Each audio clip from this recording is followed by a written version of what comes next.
Здравствуйте. Ну вот тот самый случай, когда токарный станок должен резать резьбы. Привезли мне рулевую рейку с Доджа, с американца. Здесь вот такая вот заглушка. Шаг 1,5 вроде бы. Вот у меня есть плашка на 39. Большой станок я как раз разобрал, когда привезли. Поперечную устранял люфты, поперечной подачи. Вот, я им на маленьком вытащил, а говорю, на 39 не пойдет. Померил, здесь 38. Так, 36,5, шаг 1,5, 38. Ну, минус там. Вот на 39, что они не мучились, в общем, оно не пошло. Я занимался станком, говорю, оставьте, я вам вытащу, сделаю. Как раз я лил вчера алюминий. Вот попробую что-нибудь вытащить. Сюда им заглушку.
Пробку сделал, пробку я прослабил. Нужно взять, переделать новую, свободненькую. Ну, я только учусь, я говорю. Взял еще разок, 2,5 лишние. Наверняка, просто не могу подмерить. В общем, я еще толком ничего не знаю, пока только учусь. Ну, в общем, дубль 2 на этой расстоянии.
Вот, в общем, это я, можно сказать, угадал. Это отлично.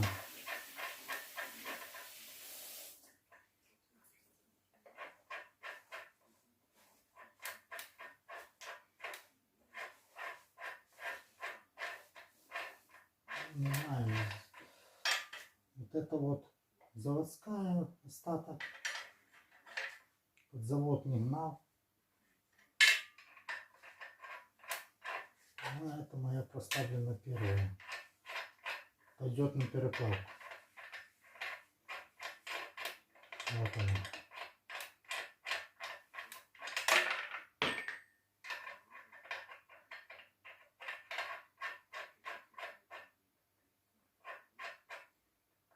Ну вот и все. Нарезал я, короче, под головку на 24 грани. Вот такая вот вышла гайка. Вот головки болтаются. В принципе, неплохо.